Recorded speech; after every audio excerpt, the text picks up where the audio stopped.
Assalamualaikum warahmatullahi wabarakatuh. Langsung saja di sini saya akan menjelaskan tentang pengertian statistika inferensial.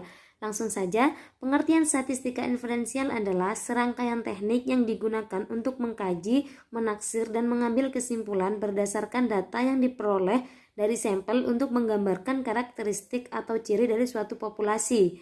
Jadi pada intinya, statistika inferensial adalah suatu teknik, sebuah teknik yang digunakan untuk mengkaji, menaksir, dan mengambil kesimpulan berdasarkan data yang diperoleh dari suatu populasi. Jadi statistika inferensial ini bisa disebut dengan statistik induktif atau statistik penarikan kesimpulan. Dalam statistika inferensial, kesimpulan dapat diambil setelah melakukan pengolahan data dan penyajian data dari suatu sampel yang diambil dari suatu populasi. Jadi di dalam statistika inferensial ini penarikan kesimpulan atau pengambilan kesimpulan dapat dilakukan setelah melakukan pengolahan data dan penyajian data dari suatu sampel yang diambil dari suatu populasi. Mungkin seperti itu. Pembagian statistika inferensial dan contohnya. Statistika inferensial dibagi menjadi dua, yaitu statistika parametrik dan statistika non-parametrik. Statistika parametrik terutama digunakan untuk menganalisa data interval dan rasio yang diambil dari populasi yang berdistribusi normal. Yang kedua, statistika non-parametrik terutama digunakan untuk menganalisa data nominal dan ordinal dari populasi yang bebas distribusi. Nah, contohnya yaitu statistika inferensial adalah pada pemilihan ketua BEM Undiksa tahun 2008. Dalam kegiatan ini, walaupun sistem pemilihannya dengan pemungutan suara, tetapi tidak semua mahasiswa Undiksa yang diberikan untuk memilih, melainkan hanya perwakilan dari masing-masing HMJ. Disinilah telah dilakukan sampling, yaitu pemilihan sampel atau perwakilan HMJ dari suatu populasi seluruh mahasiswa Undiksa. Dari hasil pemungutan suara dari masing-masing HMJ, maka data-data yang diperoleh digunakan sebagai acuan untuk membuat kesimpulan bahwa hal itulah yang diinginkan oleh seluruh mahasiswa Undiksa, walaupun jika ditelaah mungkin saja tidak demikian. Jadi, dari uraian di atas tentang statistika inferensial, penyajian data untuk mendapatkan kesimpulan terhadap objek yang lebih luas, sehingga karena inferensial tidak dapat secara mutlak pasti perkataan probabilitas atau kemungkinan sering dinyatakan dalam pernyataan kesimpulan. Statistika inferensial atau induksi adalah statistika bertujuan menaksir secara umum suatu populasi dengan menggunakan hasil sampel, termasuk dalamnya teori penaksiran dan pengujian teori. Statistika inferensial digunakan untuk melakukan yang pertama generalisasi dari sampel ke populasi, yang kedua uji hipotesis atau membandingkan atau uji perbedaan dan kesamaan dan menghubungkan, yaitu uji keterkaitan kontribusi. Assalamualaikum warahmatullahi wabarakatuh. Saya di sini menjelaskan ruang lingkup bahasan statistika inferensial. Berdasarkan ruang lingkup bahasannya, statistika inferensial mencakup 9 ruang lingkup. 1. Probabilitas atau teori kemungkinan. Untuk membuat kesimpulan mengenai populasi pada umumnya, penelitian terhadap sampel yang diambil dengan teknik tertentu. Cara mengambil sampel penelitian disebut sampling. Jika sampling diambil dengan teknik sampling, maka sampel penelitian tersebut dapat dikatakan presentasi dari populasi. Kedua, B. Distribusi teoritis. Salah satu distribusi frekuensi yang paling penting dalam statistika adalah distribusi normal. Distribusi normal berupa kurva berbentuk lonceng setangkup yang melebar tak berhingga pada kedua arah positif dan sifat dari variabel kontinu Berbeda dengan variabel diskrit, variabel kontinu mencakup semua bilangan, baik untuk maupun pecahan. Oleh karenanya tidak bisa dipisahkan satu nilai dengan nilai yang lain. Selanjutnya, sampling dan sampling distribusi. Sampling memiliki beberapa tipe di antaranya. Simple random sampling adalah sebuah proses sampling yang dilakukan sedemikian rupa sehingga setiap satuan sampling yang ada dalam populasi mempunyai peluang yang sama untuk dipilih ke dalam sampel. 2. Systematic sampling merupakan pengambilan setiap unsur ke dalam populasi untuk dijadikan sampel. 3. Stratified sampling adalah penarikan sampel bersetara yang dilakukan dengan mengambil sampel acak sederhana dari setiap strata populasi yang sudah ditentukan lebih dulu. 4. Convention sampling. Sampel diambil berdasarkan faktor spontanitas, artinya siapa saja yang secara tidak sengaja bertemu dengan peneliti dan sesuai dengan karakteristiknya, maka orang tersebut dapat dijadikan sampel. 5. Judgment sampling atau purposive sampling adalah teknik penarikan sampel yang dilakukan berdasarkan karakteristik yang ditetapkan terhadap elemen populasi target yang disesuaikan dengan tujuan atau masalah penelitian. 6. Snowball sampling merupakan salah satu bentuk judgment sampling yang sangat tepat digunakan bila populasinya kecil dan spesifik.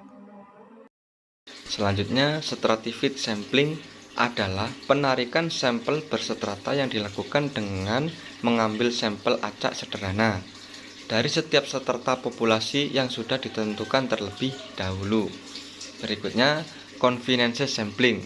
Sampel diambil berdasarkan faktor spontanitas, artinya siapa saja yang secara tidak sengaja bertemu dengan peneliti dan sesuai dengan karakteristiknya, maka orang tersebut dapat dijadikan sampel. Selanjutnya, just-demand sampling atau purposive sampling adalah teknik penarikan sampel yang dilakukan berdasarkan karakteristik yang ditetapkan. Materi yang selanjutnya adalah pendugaan populasi atau teori populasi. Populasi adalah himpunan dari unsur-unsur yang sejenis. Unsur sejenis tersebut bisa berupa manusia, hewan, tumbuhan, benda, zat cair, peristiwa, dan sejenisnya. Besarnya populasi bisa terbatas dan bisa tidak terbatas. Populasi dari mana sampel diambil disebut populasi induk. Melalui teknik pengambilan sampel yang reliable, kesimpulan penelitian dapat digeneralisasikan. Populasi atau population universe dalam statistika merujuk pada sekumpulan individu dengan karakteristik yang khas, menjadi perhatian dalam suatu penelitian atau pengamatan. Misalnya, jika yang ingin diteliti adalah sikap konsumen terhadap satu produk tertentu, maka populasinya adalah seluruh konsumen produk tersebut. Contoh, jika yang diteliti adalah laporan keuangan perusahaan X, maka populasinya adalah keseluruhan laporan keuangan perusahaan X tersebut. Ukuran populasi ada dua.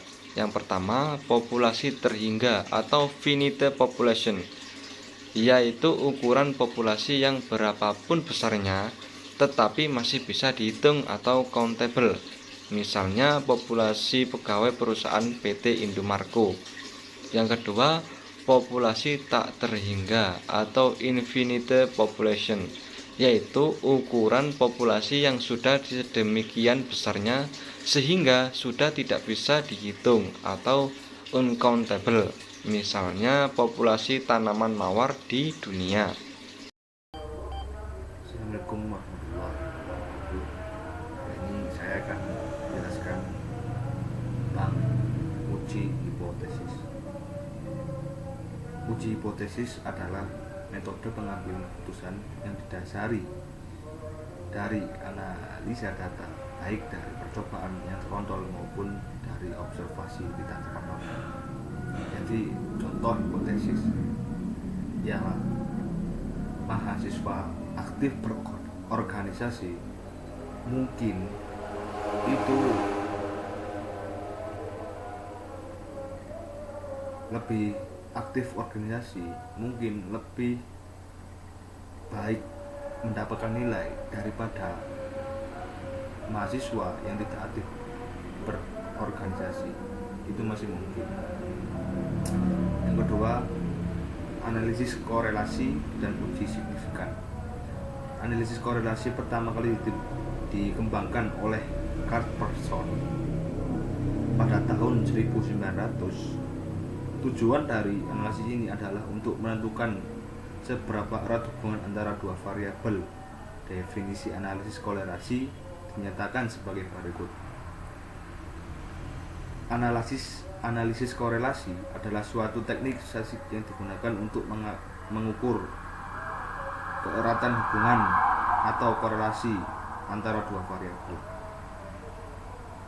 Seringkali digunakan untuk menyatakan derajat kekuatan. Contoh saja, seorang pemimpin perusahaan kerap kali menggunakan korelasi untuk mengetahui apa terdapat hubungan yang kuat antara kenaikan gaji pegawai dengan jumlah pendapatan pengusaha.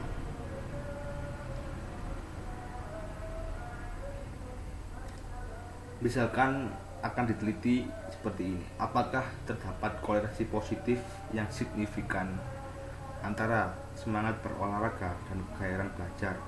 Jumlah 200 orang ditetapkan sebagai sampel, berikut tabel. Ini lagi-lagi pakai data ya, pakai tabel. Mungkin lebih signifikan dijelaskan di makalah. Selanjutnya, analisis regresi untuk peramalan. Analisis regresi dalam statistik adalah salah satu metode untuk menentukan hubungan sebab akibat antara satu variabel dengan variabel yang lain.